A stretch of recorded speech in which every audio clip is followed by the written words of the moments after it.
Team जो है इस पोजीशन में है कि हम इंडिया को वहां पर धूल चटा दें? चाहे या ना चाहे, इंडिया पाकिस्तान का मैच जो है वो दुनिया का क्रिकेट में सबसे बड़ा मैच है, और ये हर प्लेयर को भी एहसास होता है, हर इंसान को एहसास होता है जो इन्वॉल्व होता है। सो आई थिंक कि ये जो 17 स्क्वाड है इसके अंदर इतनी एबिलिटी है कि ये किसी भी टीम को हरा। दुनिया की हिस्ट्री का, दुनिया की क्रिकेट की हिस्ट्री का सबसे बड़ा मजाक हुआ है कल जब पाकिस्तान टीम अनाउंस हुई और बाबर और रिजवान का नाम नहीं था। ठीक है, ये दुनिया की क्रिकेट की हिस्ट्री का सबसे बड़ा जो है वो मजाक हुआ है। अगर मैं मुझसे ये पूछो ना कि जो फिक्सिंग होती है, ये स्पॉट फिक्सिंग होती है, उसमें भी आपकी जो बहुत बुरा हाल होता है, ठीक है ना। मैं शायद उस चीज को भी साइड पे कर दूं कि इतना बुरा हुआ है कि पाकिस्तान की क्या दुनिया की हिस्ट्री में इससे बुरी सिलेक्शन नहीं हो सकती। मैं ये जो सिलेक्शन है, ये मैं यंग प्लेयर्स के बारे में बात नहीं कर रहा। जो यंग प्लेयर थे, ठीक है, उनकी सिलेक्शन हुई, होनी भी चाहिए थी, लेकिन आप ऐसे प्लेयर की आपकी सिलेक्शन नहीं हुई जो पाकिस्तान की क्रिकेट की हिस्ट्री की क्या दुनिया उसके बारे में बात कर। एशिया कप के लिए जो हमारे दो बड़े मैच हैं, एक तो इंडिया के साथ दुनिया का मेरे ख्याल से क्रिकेट का सबसे बड़ा मैच होता है, और अब जो वॉर के बाद होगा तो वो बड़ा मैच होगा, एक श्रीलंका है। क्या वर्ल्ड कप के एशिया कप के लिए हमारे जो बेस्ट प्लेयर है, एक ने 4000 प्लस रन किए हुए हैं, बाबर, हमने खुद कहा था कि आप इनको थोड़ा सा T20 से साइडलाइन करें, कोई बड़ा टूर्नामेंट आएगा ऑटोमेटिक चॉइस होनी चाहिए, इनको ये कॉन्फिडेंस देना चाहिए। और रजवान है, क्या एशिया कप के लिए आप रजवान और बाबर को नहीं रख सकते थे? आप ट्राई सीरीज के लिए ये टीम आपने अनाउंस की है, या सिलेक्टरों ने सोचा कि हमारे पहले 3 बैट्समैन सेटल है, परफॉर्मर है, तो हम किस नंबर पे खिलाएंगे? क्या वो पिछली 4 सीरीज में क्या ये टीम ने वो प्रेशर हैंडल किया जब टफ कंडीशन आई है, टफ ओपोनेंट आई है, बॉलिंग हुई है, प्रेशर आया आपके सामने है, कई मरतबा एक्सपोज हुए हैं, बांग्लादेश में हुए हैं, न्यूजीलैंड में हुए हैं, तो एशिया कप के लिए आप और बेहतर टीम नहीं बना सकते थे? सोच के नहीं बना सकते थे कि हमने एशिया कप में ये रखनी ट्राई सीरीज के लिए, ये यंगस्टर ही हम खिलाएंगे? पाकिस्तान क्रिकेट अपना दी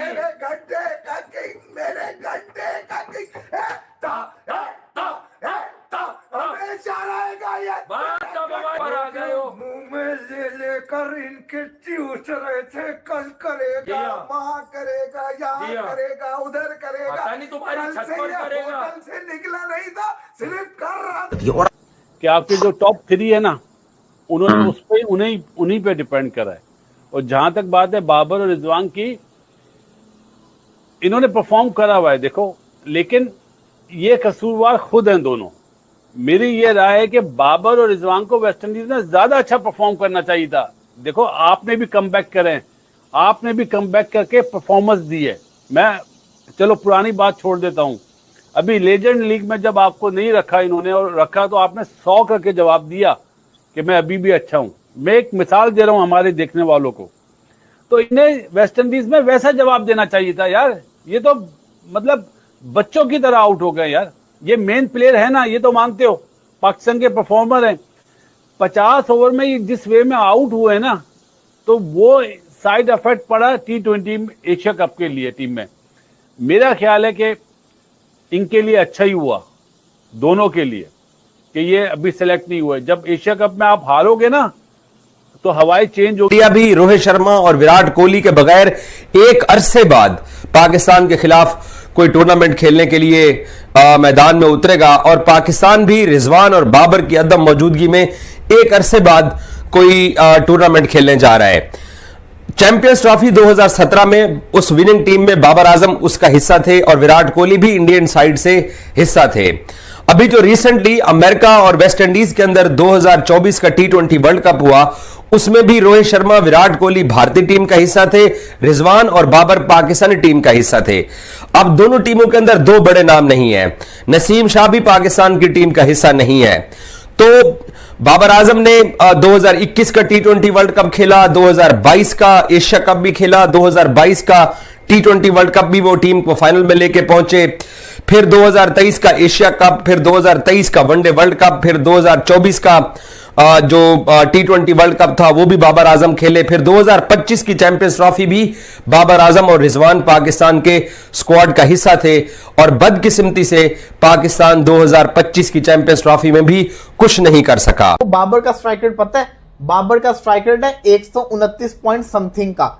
मुझे ये बता दें 129 और 131 में क्या डिफरेंस होता है? मैचेस कोई कम नहीं है। फकर जमान भी स्ट्राइक रेट उसका भी कम है, लेकिन कोई उसको क्यों नहीं कुछ बोलता? क्योंकि वो हर किसी के दिल के अंदर है। मुझे भी पसंद है, आप सबको भी पसंद है, लेकिन क्योंकि बाबर से चिढ़ है, रिजवान से चिढ़ है, इसलिए उनका स्ट्राइक रेट हमें कम नजर आता होता है। सलमान अली आगा पाकिस्तानी टीम के कप्तान पाकिस्तानी क्रिकेट टीम के, इनका तो सबसे, ये मॉडर्न डे क्रिकेट शुरू करने वाले हैं तो इनका तो स्ट्राइक रेट सबसे ज्यादा होना चाहिए, लेकिन इनका भी स्ट्राइक रेट आप देखिए 20 मैचेस 115 का स्ट्राइक रेट। 20 मैचेस कोई कम नहीं होते भाइयों, 20 मैचेस बहुत ज्यादा मैचेस होते हैं। 20 मैचेस के अंदर इनका स्ट्राइक रेट है 115 का, लेकिन इनको भी आके डिफेंड किया जाएगा। क्यों? क्योंकि भाई वो पाकिस्तान की टीम लड़खड़ा जाती है, कोई रन नहीं करता, तो फिर आगा जिसको कहते हैं ना स्लो खेलता है। तो मुझे ये बता दो, जब पाकिस्तान की टीम बाबर आजम के टाइम के अंदर ऐसे आउट होती थी तो वो भी तो बेचारा। अस्सलाम वालेकुम दोस्तों, मेरा नाम है अली, मिस्टर हमेशा की तरह मौजूद है दाऊद, और आप देख रहे हैं जी इस वक्त हमारा शो, क्योंकि इस वक्त देखना है दूसरे आप लोग से बात करने जा रहे हैं। बात करेंगे जी आज आपके साथ टॉप ग्रेड न्यूज का सेगमेंट आपसे शेयर करेंगे। नंबर 1 पे आप लोग से बात करने जा रहे हैं, जो हमारे पास अपडेट आ रही है वो आ रही है जी, इंडिया और पाकिस्तान का स्क्वाड तो अनाउंस हो गया है, लेकिन स्ट्राइक रेट के ऊपर बड़ी बात हो रही है कि जो इंडिया के प्लेयर्स हैं उनका स्ट्राइक रेट क्या है, और जो पाकिस्तान के प्लेयर्स सिलेक्ट हुए हैं उनका स्ट्राइक रेट क्या है, इसके ऊपर बात करेंगे। इंडिया का नॉन सिलेक्टेड प्लेइंग 11 जो सामने आई है, कितनी खतरनाक वो प्लेइंग 11 है और वो किस किस टीम को हरा सकती है, क्या कुछ कर सकती है। जिनको नहीं सिलेक्ट किया गया भाई अभी एशिया कप में, अभी वो बाहर बैठे हुए, कितना स्ट्रांग इंडिया का बेंच है, इस पर ही बात करेंगे। तो अगर आप हमारे चैनल पर पहली बार आए, चैनल को सब्सक्राइब करें और साथ ही तो बात का आगाज करते हैं नंबर 1 खबर के साथ जो हमारे पास आ रही है। तो सबसे नंबर 1 खबर आ रही है हमारे पास, वो यही आ रही है कि इंडिया और पाकिस्तान दोनों का स्क्वाड जो है सामने तो आ चुका है, लेकिन दाऊद साहब अगर इंडिया के प्लेयर्स की बात कर लें तो स्ट्राइक रेट के तो वो बादशाह दिख रहे हैं, और ऐसा लग रहा है कि पाकिस्तान के सिर्फ चंद प्लेयर्स जो है उनके अलावा कोई भी पाकिस्तान का जो मौजूदा प्लेयर है जो कि पाकिस्तान की T20 टीम में मौजूद है, वो स्ट्राइक रेट के मुकाबले में इनके नजदीक भी नहीं आता। एक प्लेयर सिर्फ पाकिस्तान का कंपीट कर सकता है, बाकी कोई नहीं। तो कौन है जी वो, क्या कहानी है? देखिए ये बात तो है, कल हमने पाकिस्तान और इंडिया की प्लेइंग 11 बनाई थी। देखो एशिया कप यूएई में कंडीशन के हिसाब से हम बात कर रहे थे, प्लेयर टू प्लेयर बात कर रहे थे। हमें पता है इंडिया पाकिस्तान का मैच ऑन द डे जो अच्छा प्रेशर हैंडल करता है वो अच्छा करता है, दोनों टीमों में यंग खिलाड़ी मौजूद है, लेकिन जो स्ट्राइक रेट है ना वो बहुत ज्यादा डिफरेंस क्रिएट कर रहा है इंडिया की इस यंग टीम में। क्योंकि बात यहां पाकिस्तान की नहीं है, बात यह कि अगर आप बकिया टीम उठा लो, बांग्लादेश उठा लो, आप अफगानिस्तान उठा लो, आप श्रीलंका उठा लो, अगर आपको सारों के स्ट्राइक रेट कंपैरिजन करो तो जो इंडिया के प्लेयर्स हैं, जो इस यंग इंडियन टीम में प्लेयर्स आपको स्क्वाड में नजर आते हैं, जो उनके स्ट्राइक रेट हैं वो हैरान कुन स्ट्राइक रेट है, हैरान कुन। प्लस एक और खास बात भी है, देखो स्ट्राइक रेट की भी एक इंपॉर्टेंट चीज होती है, लेकिन आप एक ये चीज देखते हो कि रन कितने बना रहा है। ये तो नहीं कि 6 रन बनाए तो एक ओवर एक बॉल पे 6 बना दिया, आपको कि भाई स्ट्राइक रेट तो इसका जो है वो 360 का बन गया, लेकिन बात वो नहीं है। उनके प्लेयर्स की एवरेज भी बहुत अच्छी है।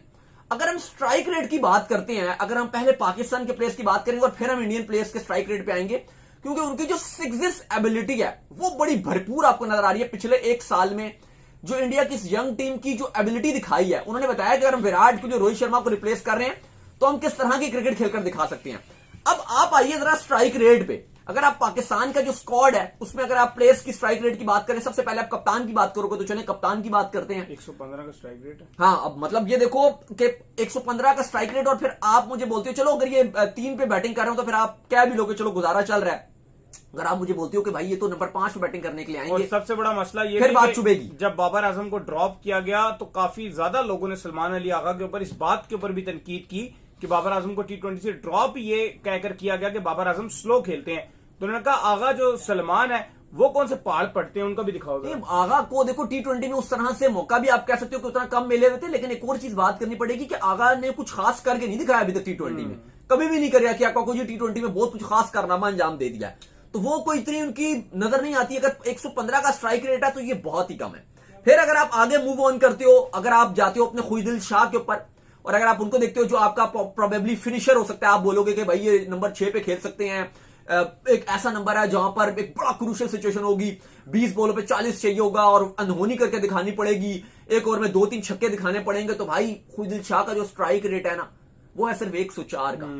और वजह यह है कि खुदिल शाह की परफॉर्मेंसेस ओडीआई में तो फिर भी बेहतर आई हैं, लेकिन टी20 में वो मैच विनिंग प्लेयर अभी तक साबित नहीं हो सके हैं। टी20 में मैच विनिंग प्लेयर्स की अगर आप बात करो तो अभी तक उन्होंने अपने आप को प्रूव नहीं किया। या सिर्फ हम स्ट्राइक रेट की आज बात कर रहे हैं तो खुदिल शाह की अगर आप बात करो, मे भी आप उनको बेंच पे भी बिठाओ, क्योंकि आप फखर को भी खिलाओगे, साइन को भी खिलाओगे, सरदार फरहान को भी खिलाओगे, तो ये इशू आ रहा है। फिर अगर आप आगे जल्दी स्ट्राइक रेट अगर आप आगे देखो तो मोहम्मद नवाज का 132 का स्ट्राइक रेट है, फखर जमान का 131 का स्ट्राइक रेट है, साहिबजादा फरहान का जो बहुत डिपेंड करेंगे हम यूए की कंडीशन में 127 का स्ट्राइक रेट है। फिर आपका साइम अयूब का 136 का स्ट्राइक रेट है। अगर आप बात करते हो मोहम्मद हारिस का तो उनका 144 का स्ट्राइक रेट है, लेकिन उनकी एवरेज बहुत कम है, 18 की एवरेज और ऊपर के नंबरों पर बैटिंग करके, तो यह है कि वो जल्दी आउट हो जाती हैं। तो वो अगर स्ट्राइक रेट अच्छा है तो वो बैटिंग में कुछ एवरेज में आपको कुछ खास करके नहीं दिखा रहे। फिर हसन नवाज एक वाहिद आपको पूरी पाकिस्तान टीम में नजर आ रहा है जिसका स्ट्राइक रेट अच्छा है, और वो है 175 का स्ट्राइक रेट, जो इस पूरी टीम में आपको सबसे ज्यादा मैच विनिंग प्लेयर नजर आ सकता है। और उसकी जो एवरेज है वो भी 28 की है, जो टी20 में एक अच्छी एवरेज होती है, लेकिन उसका जो स्ट्राइक रेट है वो 175 का। बाकी आपको कोई प्लेयर नजर नहीं आ रहा, और ये अफसोस वाली बात है। बाबर आजम का भी अगर आप स्ट्राइक रेट देखते हो तो 130 से भी नीचे का स्ट्राइक रेट है, खैर वो स्क्वाड में नहीं है। अली साहब, ये कहानी आपको नजर आ रही है और ये बुरी चीज है, क्योंकि पाकिस्तान के जो प्लेयर्स का स्ट्राइक रेट है वो एक आपके लिए सरदर्दी है। नहीं, बिल्कुल आप सही कह रहे हैं कि पाकिस्तान के प्लेयर्स का जो स्ट्राइक रेट है वो बड़ा सरदर्दी है आपके लिए, लेकिन उम्मीद हम ये करते हैं कि जो यंग टीम है, ये देखो, ये तो शुरू से हमने देखा कि जो इंडिया के बैट्समैन होते हैं उनकी जो छक्के मारने की एबिलिटी होती है वो हमेशा से पाकिस्तान से ज्यादा रहती है, क्योंकि उनकी बैटिंग हमेशा से बहुत बेहतर। और इनके प्लेयर्स में खास बात ये कि लंबा खेलते हैं। ये तिलक वर्मा ये नहीं कि 30 रन बना के उसने अपनी स्ट्राइक रेट बेहतर कर लिया, सेंचुरी भी मार 100 मारेगा। संजू का अगर स्ट्राइक रेट बेहतर है तो संजू 100 मारेगा। ये चीज बड़ी इनको डिफरेंशिएट करती है। अगर अब आप इंडिया के प्लेयर्स के स्ट्राइक रेट का कंपैरिजन करते हो तो सबसे पहले आप कप्तान के स्ट्राइक रेट की बात करोगे, और कप्तान सूर्य कुमार यादव है, उनका भाई स्ट्राइक रेट 83 मैचेस में जो स्ट्राइक रेट है टी20 में वो है 167 का। हमारे कप्तान का स्ट्राइक रेट 115 का है, और उनके स्ट्राइक रेट, उनके कप्तान का स्ट्राइक रेट 167 है। और उनका कप्तान का मैं आपको बार बार बताता हूं कि वो इंटरव्यू में कह रहे थे, मैंने सुना था, वो कहते हैं जी मैं अपने प्लेयर्स को बोलता हूं कि 30,000 की कैपेसिटी पे लोग आए हुए हैं, तुमने जाके खाली इनको एंटरटेन करना है, ये इंटरटेनमेंट के लिए आए और इनको एंटरटेन करो। 167 का स्ट्राइक रेट है।